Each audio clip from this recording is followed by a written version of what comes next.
जो आपका पैसा बंटता है, आज बटा है, 90 लोगों ने निर्णय लिया है। पिछले साल मैंने उनकी लिस्ट निकाली, मैंने क्या पता लगाता हूं ये है कौन। 50% पिछड़े वर्ग की आबादी है। 90 में से 3 पिछड़े वर्ग के लोग हैं, अफसर हैं। छोटे छोटे डिपार्टमेंट पकड़ा रखे हैं। अगर बजट में 100 रुपए बंटते हैं तो पिछड़े वर्ग के अफसर 5 रुपए का निर्णय लेते हैं। यहां पे मेरे दलित भाई बहन हैं, आपके बारे में बहुत बात होती है। आपके 90 में से 3 अफसर हैं, छोटे छोटे डिपार्टमेंट दे रखे हैं, पीछे बैठा रखा है।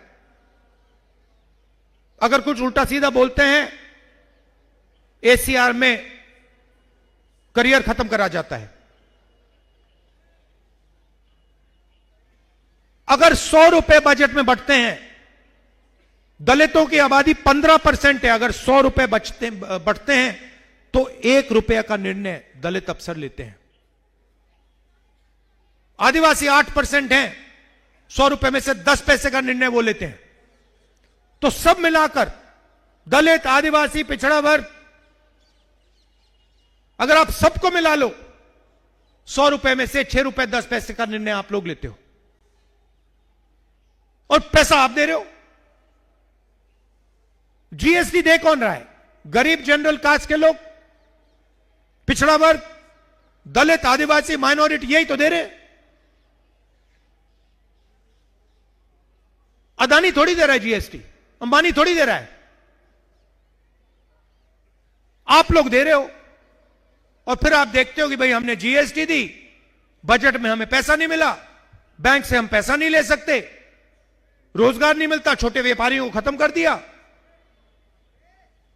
और फिर ध्यान भटकाने का काम शुरू हो जाता है। कभी अमिताभ बच्चन दिखाएंगे, डांस गाना दिखाएंगे, क्रिकेट दिखाएंगे।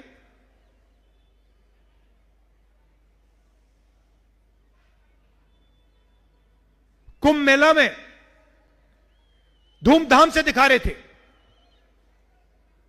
वहां पे स्टैम्पीड हुआ,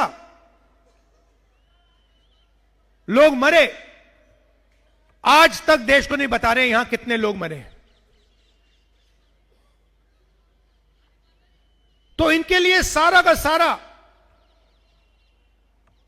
जो भी ये करते हैं, अदानी और अंबानी को मदद करने के लिए करते हैं। राम मंदिर का इनॉग्रेशन था, आपने देखा, आपने अपनी आंखों से देखा। मुझे आप बताओ, जब राम मंदिर का इनॉग्रेशन हो रहा था, आपने किसी गरीब व्यक्ति को वहां देखा? किसान को देखा? मजदूर को देखा? अदानी देखा आपने, अमिताभ बच्चन देखा, अंबानी देखा, पूरी लाइन देखी आपने उनकी। और फिर मोहन भगवत कहते हैं कि 15 अगस्त 1947 को हमें आजादी नहीं मिली, आजादी अब मिली है। मोहन भगवत का कहना है कि आजादी तो मोदी जी के आने के बाद मिली है। यह सीधा संविधान पर आक्रमण है।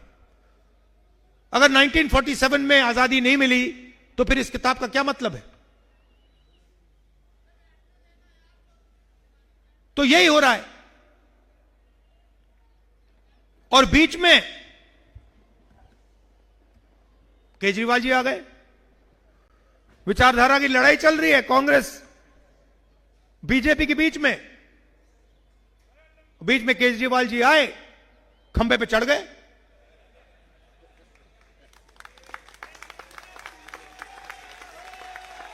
खंबे पे। अच्छा, वो अब दूसरी बात है कि भैया 5 साल पहले खंबे पे चढ़े थे, अब धड़ाक से ऊपर से नीचे गिर गए, वो अलग बात है।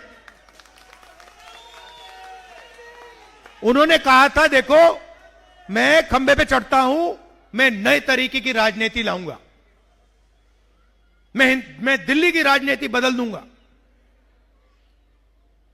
भ्रष्टाचार मिटा दूंगा, यमुना को साफ कर दूंगा, पोल्यूशन हटा दूंगा। मोदी को माफ कर दूंगा। हुआ क्या? सबसे बड़ा भ्रष्टाचार, शराब का स्कैम किया सिसोदिया जी और केजरीवाल जी ने सबके सामने।